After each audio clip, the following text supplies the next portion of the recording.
Vidar Lillelid was born on May 10, 1962 in Bergen, Norway. In 1985, he packed up everything he owned to chase the American dream in Miami, Florida. 4 years later, he met Delfina Zelaya, whose family had emigrated from Honduras. Within a year of meeting, the couple were married with a baby on the way. Tabitha was born in 1990, and their son Peter was born 5 years later in 1995. By then, the family had moved to the quiet streets of rural Tennessee in the hopes that their children would live a life free of the crime that permeated Miami. For a while, that's exactly what happened. Life for the Lillelid family was everything they hoped it would be. At least it was, until the family crossed paths with 6 monsters. Vidar worked as a doorman at the local Holiday Inn while Delfina homeschooled Tabitha and raised Peter. They didn't have much money, but there was always food on the table and they never complained. The family were devoted followers of the Jehovah's Witness faith, and they volunteered to help in church activities whenever they could. On Sunday, April 6, 1997, Vidar, Delfina, and their 2 kids were returning to their home in Knoxville from a church event in Johnson City. The trip was 107 miles or 170 kilometers and was set to take around 1.5 to 2 hours. Due to their limited funds, the family decided not to go out for lunch at a restaurant with the rest of the congregation, and instead they packed a picnic which they intended to enjoy on their drive home. It was a warm spring day, and despite the kids being tired from their long trip, the atmosphere inside the car was upbeat. Midway through the drive, they pulled into a rest stop off Interstate 81 in Greene County. The kids needed to go to the bathroom, and it was the perfect opportunity to stretch their legs and enjoy a picnic together. They never imagined that a simple rest stop would trigger such a horrific chain of events. As Vidar pulled the family van into the rest area, he noticed it was more crowded than he expected. Still, they managed to find a spot to park, and Delfina gathered a few snacks from their cooler while Vidar supervised the kids as they played on a small patch of grass nearby. Seated just a few feet away was a group of 6 young people milling around outside a blue Chevy. The group was made up of 18-year-old Natasha Cornett, 17-year-old Karen Howell, 14-year-old Jason Bryant, 20-year-old Joseph Risner, 18-year-old Crystal Sturgill, and 19-year-old Edward Mullins. Being the God-fearing man that Vidar was, he approached the group. The teenagers were all wearing black, had piercings and spiked hair, and some of them had visible cuts on the inside of their arms. Vidar had just attended a conference about spreading the word, and he began to preach to the group about their potential salvation through faith. Even after his years in America, Vidar still carried a thick Norwegian accent, and the teenagers couldn't understand him even if they had been interested to hear what he had to say. The fact was, they were as far from interested as it was possible to be. As it happened, this group praised an altogether more demonic deity, Satan. While Vidar talked, Peter and Tabitha seemed a little cautious about the strangers, and they stayed behind their dad. But when Karen and Natasha smiled at them, the little girl walked over and shared some of the Hershey's Kisses she'd been given as a treat. As Vidar went on, the group began to see him as more than a rambling preacher, but they weren't coming around to his way of thinking. Instead, they saw an opportunity. Vidar was driving a van which would be more comfortable for the 6 friends than the tiny car they were all crammed into. With that in mind, they came up with a plan. What followed next is nothing short of a nightmare. Joe reached into the back seat of the car where Dean was sitting smoking a cigarette and grabbed a 9mm handgun. He tucked it down the front of his pants and told Dean to be ready. Then he walked over to the picnic table where the Lillelid family were sitting and said, quote, "I'm sorry about this. Everybody just be quiet and nothing's gonna happen to you. All I need is the van." If Joe had been true to his word, he still would have been a monster, but none of us would be here listening to this story. Instead, Joe walked the family and his friends over to the van. Delfina, Tabitha, Peter, Jason, Karen and Natasha got into the backseat, while Vidar was told to get into the driver's seat next to Joe, who kept his gun pointed at him. Dean and Crystal drove the Chevy and followed as the van pulled out of the rest stop. Inside, Joe stated that they were just going for a little drive and no one would get hurt. But the children could sense something was wrong, and in an effort to calm them down, Delphina began to sing. Jason immediately told her to shut up and be quiet. A mile down the highway, Joe told Vidar to take the next exit. They drove another mile to a rural stretch of gravel road named Payne Hollow. A few hundred yards down the road, Joe told Vidar to pull over and stop the van. Everyone got out and Vidar and Delphina huddled with their children as they waited to learn their fate. Natasha begged Jason to promise not to hurt the kids. When he refused to commit to anything, she spoke to Vidar and Delphina and told them she couldn't stop what was about to happen, but it would be best if they handed over the children so she could try to keep them safe. Meanwhile, Jason and Joe kept the 2 guns they had brought with them trained on the family. Jason asked Joe what he thought they should do, let the family go or kill them. Jason replied without hesitation, kill them. Vidar clearly sensed that the situation was about to turn deadly and he offered up his wallet and the keys to the van in exchange for their lives. But there are some monsters who are never going to be satiated by money or things, and these were 6 of them. Moments later, a gunshot rang out, and then another and another.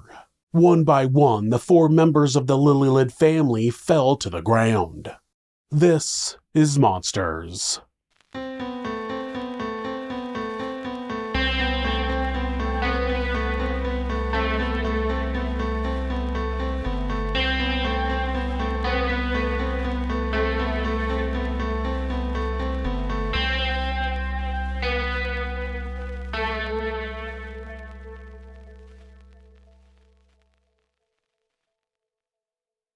Natasha Cornett was born on January 26, 1979 in Betsy Lane, Kentucky, as the product of an affair. She was considered a bright and outgoing child. She was always particular about how she looked and loved to dress in preppy-style clothing. But in the 8th grade, something changed and Natasha became unrecognizable from the girl she once was. It all began when she became the target of bullies in her sophomore year. The preppy dresses disappeared and in their place were baggy jeans and army fatigues. She dyed her hair and her smile was replaced with a constant scowl. No matter how invisible Natasha tried to become, one particular girl constantly berated her and called her a freak to the point where Natasha and her parents decided it was best for her to move schools. But the change didn't have the intended effect. Natasha was targeted again and again, despite 3 more changes of school. According to reports, she and a couple of other students had reported the bullying to their school's authorities, but they were told they were freaks and if they didn't want to be treated that way, they should change their appearance to look more normal. Nice. Things were no better at home. Natasha also had to deal with the effects of her mother's mental illnesses. As a young teen, she found her mother unconscious on the bed after consuming a significant quantity of pills.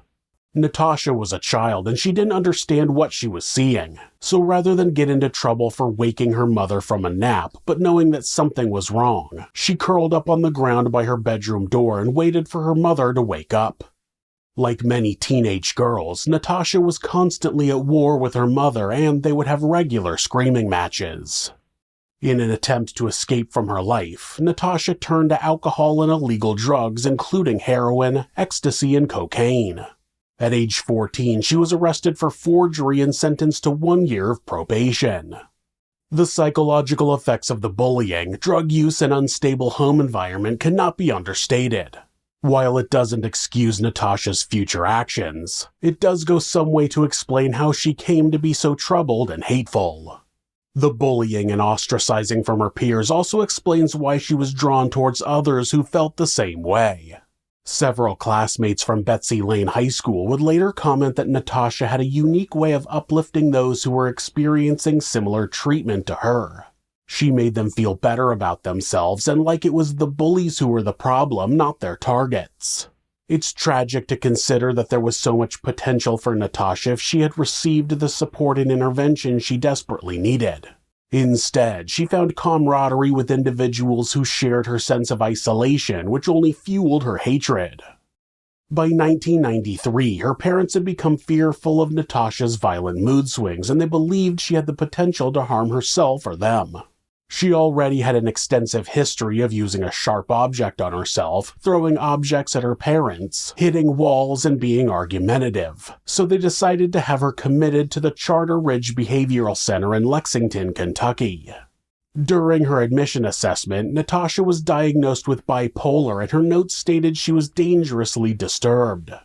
Despite her diagnosis and the fact that she was not on any treatment plan, she was released from the center after 11 days, because she had no health insurance.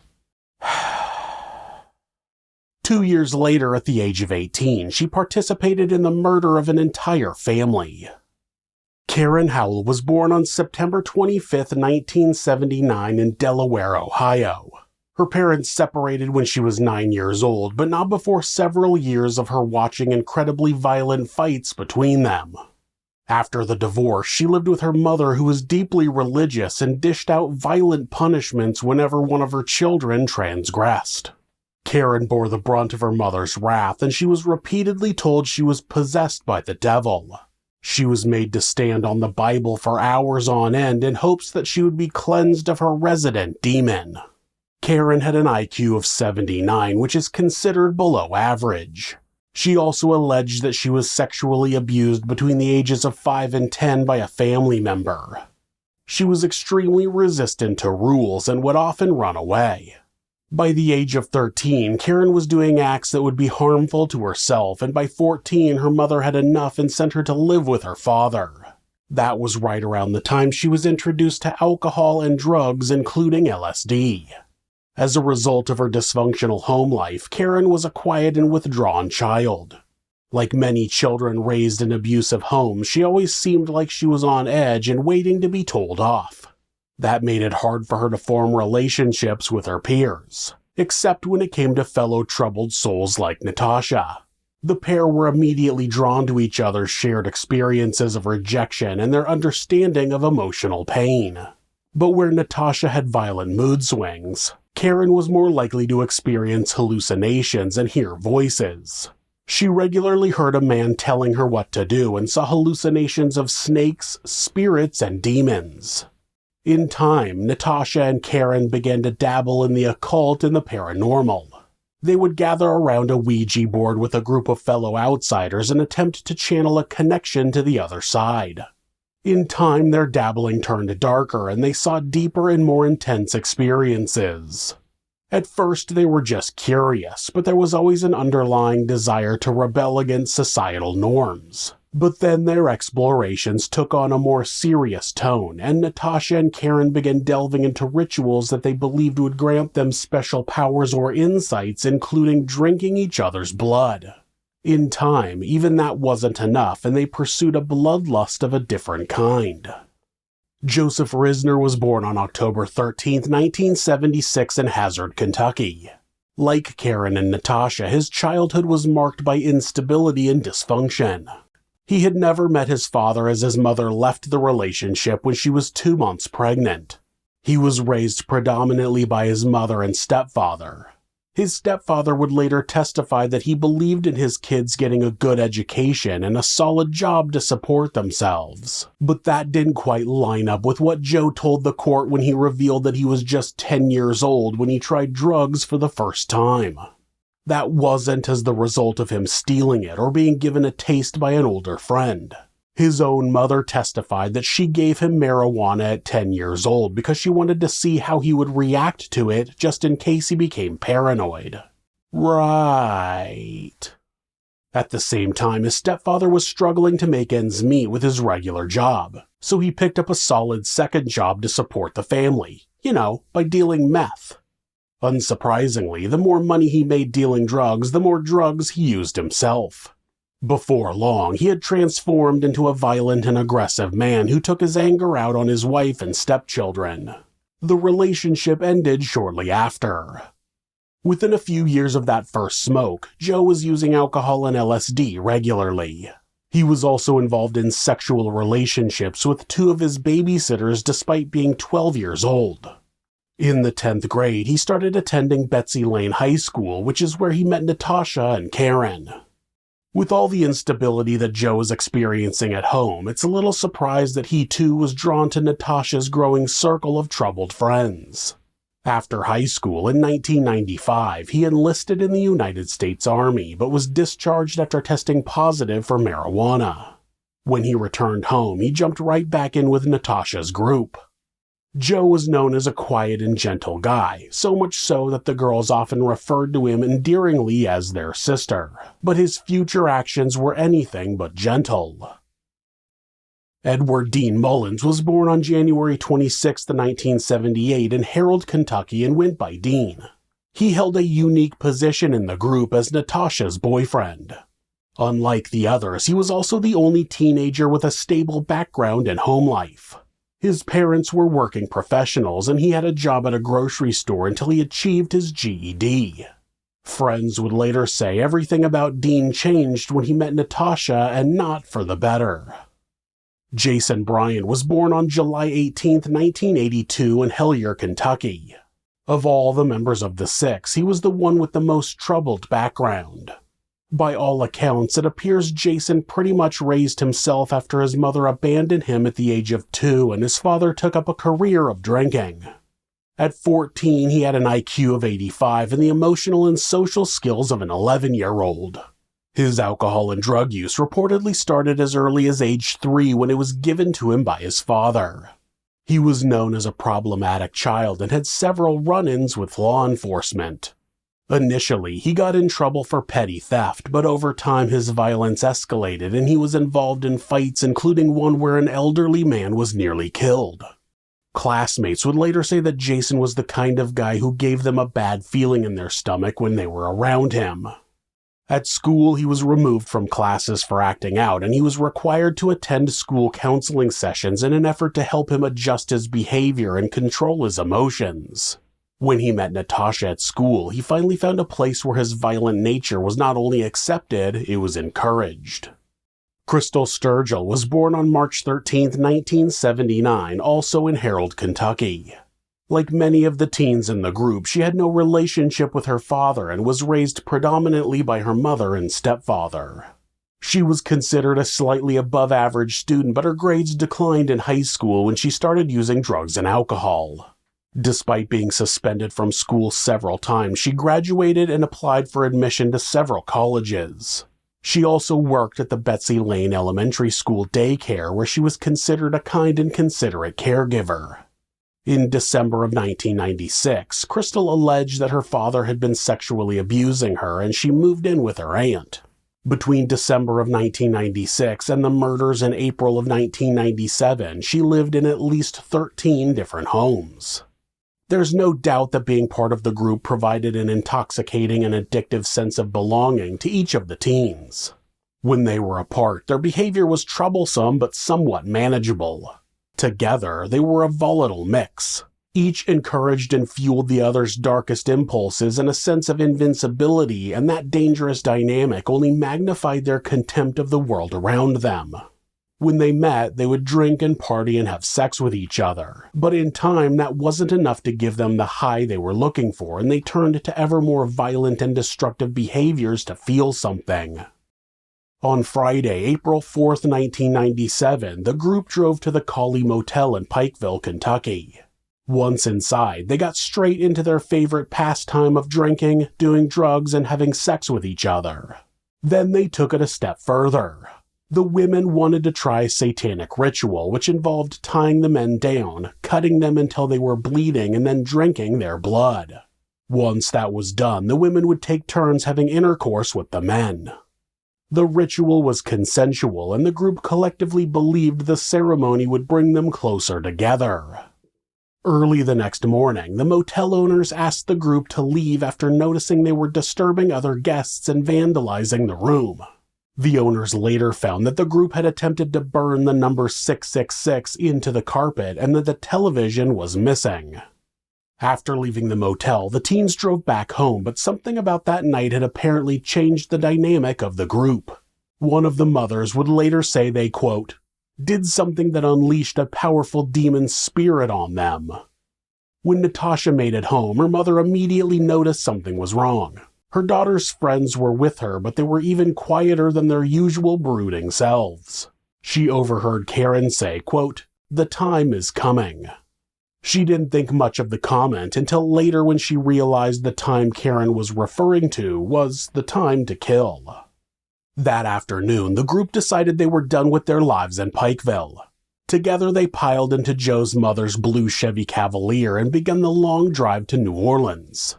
As soon as they left, Jason's father called the Kentucky State Police to report his son had been kidnapped.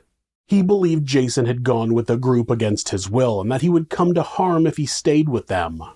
Officials weren't interested in the report despite Jason being just 14 years old at the time.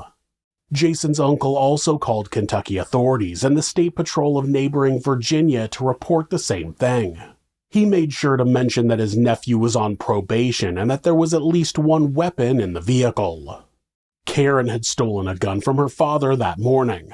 Her mother believed she only wanted the gun for protection after she had been sexually assaulted in a prior incident and that she had no intentions to hurt anyone. But after the murders, the authorities claimed the group had bragged to friends about their plans to rob and kill random strangers and to wait for their pictures to be shown on the news. Late that afternoon, the group stopped at a remote campground. As it got dark, they sat around a campfire but refused to talk to anyone else who was camping there.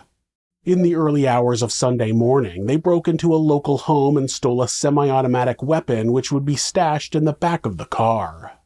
On the way to New Orleans, the car was pulled over for speeding on Highway 23 heading into Virginia, but the authorities hadn't filed a BOLO for the vehicle or its occupants, so the state trooper issued a ticket and let the group go. He didn't look through the vehicle or question the teens despite noting in his report that he felt they were dangerous. After the traffic stop, Joe pulled back onto the highway. Around that time, the group discussed that the old vehicle wasn't likely to make the 11-hour drive and they needed to find another vehicle. Someone suggested they could steal a vehicle from a parking lot or a car dealership, but before they had time to make a plan for Grand Theft Auto, Karen said she needed to go to the bathroom. Minutes later, they pulled into the rest stop alongside Highway 81 and met the Lillelid family. But instead of simply stealing the van, they forced Vidar to drive to Payne Hollow Road. Outside of the vehicle, at least one but possibly two of the group shot the 4 members of the Lillelid family at point-blank range. It was over and done in seconds, and all 4 of the victims lay crumpled on the ground at the side of the road. But the brutality was not over yet. Jason walked over to their bodies and said, quote, "They're still fucking alive." So he stood over them and shot them again. When the group was sure the family was dead, Natasha and Karen decided it was the perfect opportunity to perform one of their satanic rituals over the bodies. The details of exactly what they did are sketchy and inconsistent between members of the group, but it's likely to have included blood, incantations, and positioning of the bodies. The group were about to leave when they realized that Joe's Chevy was stuck in the mud. There was only one option left for their escape: the van they had intended to steal in the first place. They grabbed their belongings from the Chevy's trunk, removed its plates, and left in the vehicle owned by their victims. In a final act of brutality, they drove the van over the bodies as they fled the scene. The 6 entered the highway in the direction of their original destination of New Orleans. Along the way, they stopped for breakfast at a Waffle House in Georgia. When they noticed a police car pull into the lot, they got spooked and decided to change course. Their new plan was to cross the border into Mexico. Meanwhile, it was 8:20 p.m. when a member of the public called 911 to report he thought he had heard gunshots coming from the direction of Payne Hollow Road. Officers arrived to find the bloodied bodies of 2 adults and 2 children lying on the side of the road. Emergency responders arrived at the scene minutes later. It was clear that Vidar and Delphina were deceased, but there were faint signs of life in Tabitha and Peter. Both were transported by helicopter to a local hospital and placed on life support.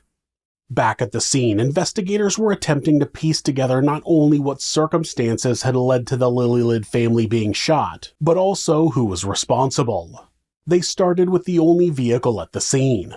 The Chevy was found with its headlights on, no license plates, and with nothing inside. Despite the lack of identification, it was fairly straightforward for officers to trace the vehicle back to its owner using its VIN number. They contacted the registered owner of the car, Joe's mother. She informed them that her son had taken the car and she hadn't seen him for 2 days. She was also able to advise them of the names of everyone he was likely traveling with and that their parents were looking for them as well. She wasn't sure where Joe and his friends were headed, but she warned the officers the kids were up to no good. Investigators now had the names of 6 people who were either present during the murders or had carried out the murders themselves. It was difficult to comprehend that the second option was true. After all, 5 of the 6 were teenagers and Joe was 20. One of them was just 14 years old at the time. Could they really be responsible for the murders of a whole family, including 2 young children? You already know the answer is yes, but for investigators it was an unsettling thought. When Vidar was identified from the ID in his wallet, which was found at the scene, it didn't take long to connect that his van was likely to have been used as a getaway vehicle. An APB was put out on the license plate and a statewide manhunt got underway. When the story broke in the news the following morning, local eyewitnesses came forward to share they had seen the family talking to a group of teenagers at the rest stop alongside Highway 81 on Sunday afternoon. Witnesses also connected the blue Chevy to the scene. It was now clear to the investigators that the teenagers were the killers they were looking for. Now all they had to do was find them. While authorities got to searching, the bodies were removed from Payne Hollow Road for autopsy. Starting with Vidar, the medical examiner found that he had been shot 6 times, once to his right eye and 5 times in the chest. The head wound came from a 9mm handgun and it would have caused unconsciousness, but it was not considered immediately fatal. 3 subsequent wounds on his chest formed a perfect equilateral triangle, which the forensic pathologist believed were delivered when Vidar fell to the ground after being shot in the head.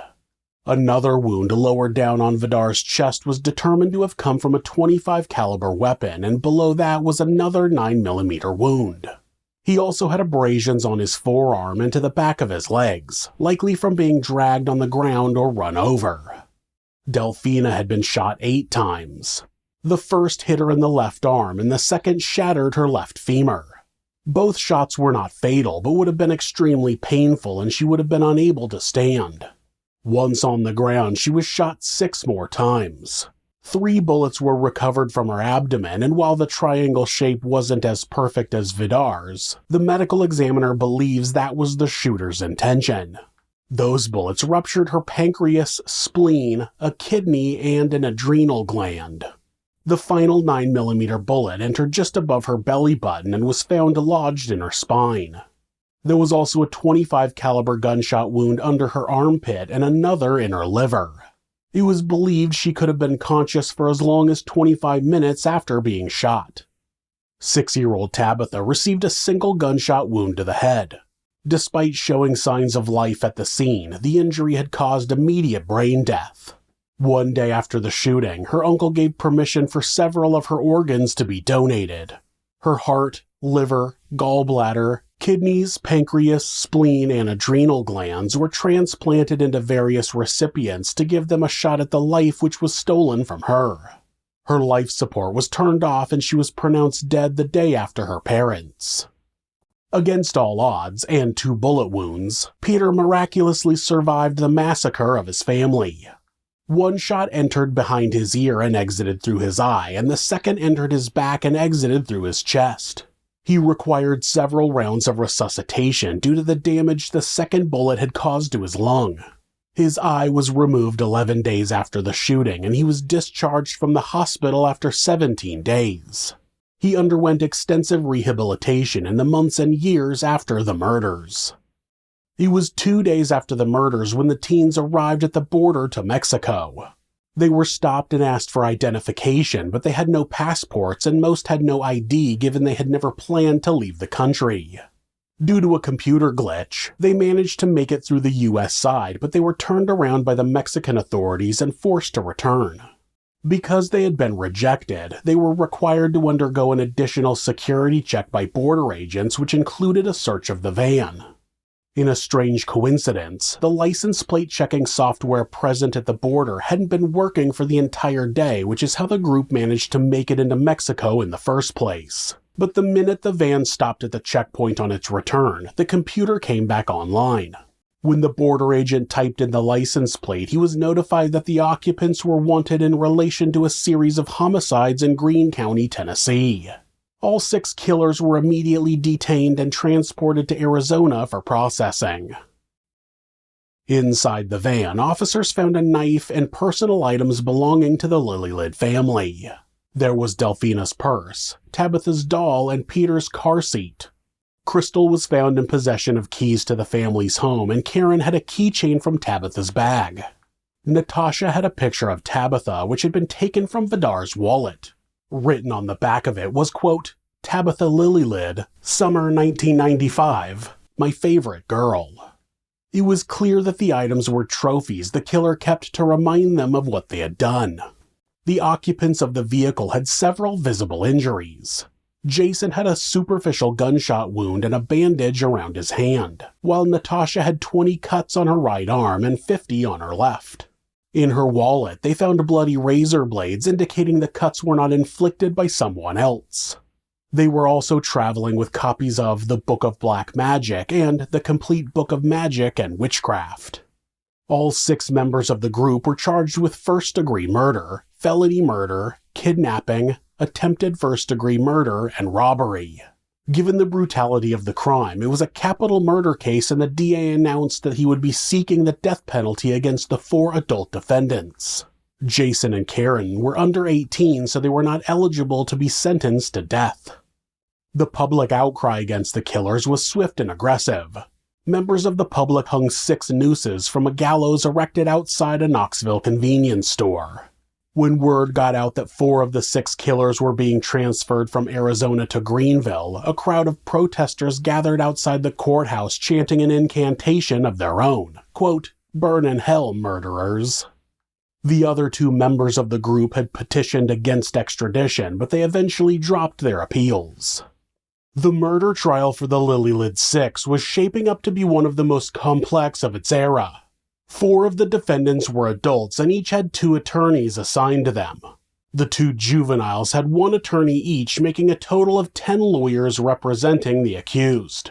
That complicated the proceedings because 10 lawyers meant 10 opinions on everything from trial strategy to reviewing the more than 1,200 exhibits collected by the prosecutors. Each lawyer was consulted on every motion and decision, including how the defendants should plead. Unlike many other cases where there are several defendants, the 6 refused to turn on each other. Their statements were minimal and gave little indication as to who instigated the murders or carried out the shootings. When Jason was first interviewed, he admitted that he had shot Vidar, but that testimony wasn't allowed to be shown to the court as he hadn't been read his Miranda rights before giving the statement. When he was interviewed a second time, he claimed that Dean and Joe were the shooters. None of the group would admit who else had fired any of the weapons or what exactly had gone down on the side of Payne Hollow Road. Although the judge agreed that Jason was the primary shooter, the autopsies proved that 2 different types of guns had been used, which led them to believe that another member of the group had also fired some shots. But without one of the others directly implicating someone, there was no way of knowing who had pulled the trigger. It was clear to the district attorney that holding out on that information was a deliberate tactic by the group to force the hand of the prosecution, and that's exactly what happened, but not how they might have anticipated. A complicated trial was avoided when the DA turned their tactic against them. He offered all 6 members of the group a plea bargain. In return for pleading guilty to first-degree murder, he would take the death penalty off the table. But there was a stipulation. All 6 had to agree to the plea or the deal would be revoked for everyone, and the 6 had to sign within a period of 3 days. It seems that the family of the victims agreed with the DA's plan. Delphina's sister commented at the time, quote, Honestly speaking, in terms of who did the shooting and who did not, I don't care. If I had been involved with a group of teenagers doing something so horrible and I did not stop it, I would consider myself also guilty. I say, if you see someone pointing a gun at a child, you put your own body in front of them. If you're there, you need to be held accountable for your actions or non-actions. You don't just stand and watch people die. Ultimately, all 6 of the defendants signed the deal and were convicted of felony murder. In March of 1998, they were each given 3 life sentences without the possibility of parole. During their sentencing hearings, the defendants attempted to excuse and downplay the murders and their role in the killings. They also denied any satanic influence on them or their actions that day. The satanic aspect of the murders is heavily disputed. Some claim there is nothing to indicate a satanic ritual was carried out after the killings, but others believe the triangular shape of the bullet wounds is a reference to the occult or satanic symbolism. The DA responsible for this case has repeatedly stated in interviews that the bodies were arranged in the shape of a cross. However, the sheriff who investigated the crime scene denies that assertion. Natasha has long been considered the ringleader which brought the group together. In the wake of her arrest, she hired a lawyer and stated that she was the daughter of Satan. And in media interviews immediately after the arrest, she declared that Satan would aid her in her defense. She later claimed that her lawyer coached her to say those things. The lawyer was subsequently removed from the case by the judge. After the convictions, the DA commented, quote, "It was the highlight of my career as a prosecutor. The whole thing was driven by evil. Almost a supernatural type evil. That sense of evil just permeated the whole thing from start to finish. It infused the defendants and it empowered them. That's what I believed then, and my opinion has not changed." Natasha has since commented that she was simply in the wrong place at the wrong time, but her actions after the killing indicate that evil runs much deeper in her. Authorities allege that in 2001, while in prison, Natasha tried to help a death row inmate kill another woman by strangling them with a shoelace. She was not charged in relation to that incident, but the inmate she was helping was convicted of attempted murder. After Natasha's conviction, her mother stated, quote, "There are 3 Natashas. There is the sweet, caring little girl I raised. There is the girl who would do anything for her friends, and there is the dark side that likes to play on the Ouija board and do seances and play vampire games. My heart goes out to the families of those killed. It breaks my heart to think of my daughter shooting babies. I think the whole world needs to pray more because when kids get into this occult stuff, it is hard to get them out of it." In 2017, the youngest monster, Jason Bryant, filed a petition challenging his sentence. He argued that it was unconstitutional for him to have been given a mandatory life sentence without parole when he was a minor at the time of the murders. That was in response to a Tennessee Supreme Court determination that juvenile defendants who had been convicted of first-degree murder on or after July 1st, 1995, would immediately become eligible for parole once they served 51 years. That ruling meant that Jason and Karen would one day be able to apply for parole.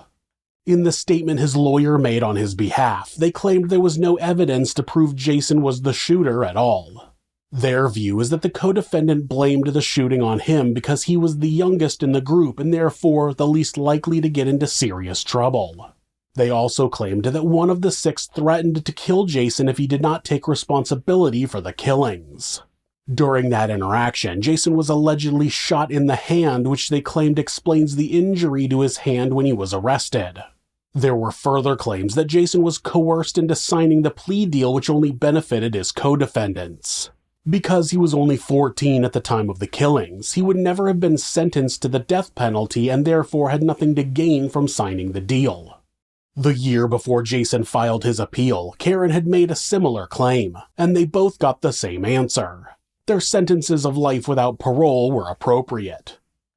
In 2017, Crystal and Karen wrote letters to the Greenville Sun to apologize for their actions in taking the lives of Vidar, Delphina, and Tabitha, and the attempted murder of Peter. Crystal stated, quote, "I am no longer the broken shell of a girl who was too afraid to stand up on that gravel road. I still struggle with the scars that so many years of abuse left me with, but the woman I have grown into would have done more than hide her face and cry that day. She would fight for what she knows is right, even if that put her in the path of danger. There is not a day that goes by that I do not think of Peter Lillelid and wonder how he is doing. I don't believe I deserve to die in prison for murder. I never thought or ever wanted or intended that someone would die. That's never who I was, then or now. In my own heart, I have never stopped hoping and believing that maybe one day I'll have a chance of walking out of prison. I've always hoped that Peter's heart is beautiful and that the tragedy of what happened to his family didn't cast a shadow over him. Karen wrote, quote, "Some of the bad personal experiences I had as a child had a huge effect on me. Pain, confusion, anger, low self-worth, etc. I think a lot of children are never taught how to deal with or voice those kinds of emotions when bad things happen, so wounds lay open in silence. I think that is when kids begin to make poor choices. I think many could identify with that. There is much speculation from different sources regarding what happened on April 6, 1997. The media ran with the initial fear and hysteria and hyped it all up so much that it has twisted the facts, much of it due to distortions of the truth by the DA. I want to clear some of those things up right now. We were not a cult. None of us even hung out as a group. I knew Dean Mullins from school. We were cool, but we never just hung out together. Natasha and I were good friends and hung out every so often on weekends, but I stayed busy working and she had what was going on in her personal life. I dated Joe for about a month, but he lived far away and we only hung out every so often as well. I knew Crystal from school, but not well. So no, we were never a cult. There were no satanic rituals performed over the bodies. There was no moving of the bodies into the shape of a cross. How the DA got that one, I'll never know. There was no taking turns shooting that poor family. All of it was done by Jason Bryant alone.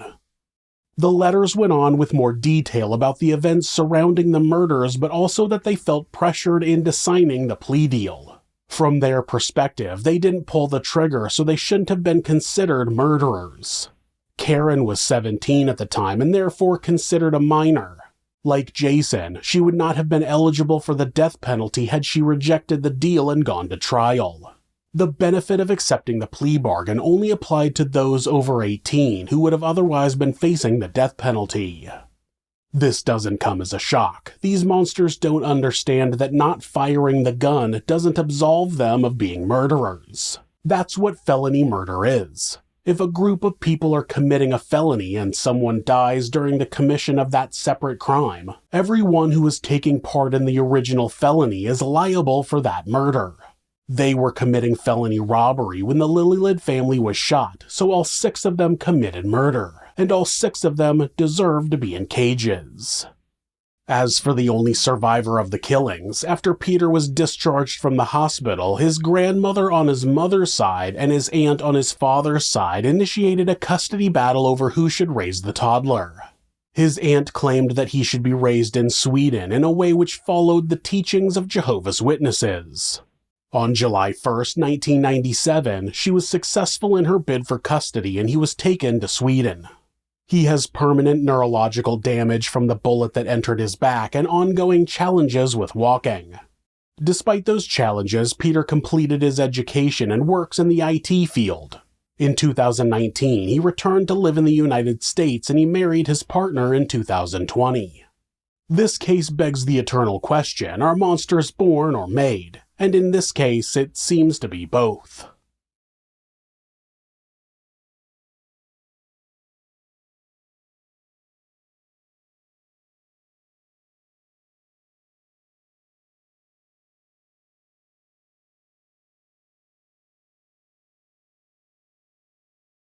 If you're a fan of true crime, hit subscribe and turn on notifications so you don't miss an episode. You can also hit like or leave us a comment. You can check out our other show, Somewhere Sinister, on YouTube or anywhere that you listen to podcasts. If you'd like to support the show, check out our merchandise at thisismonsters.com. The link is in the description. Thanks again, and be safe.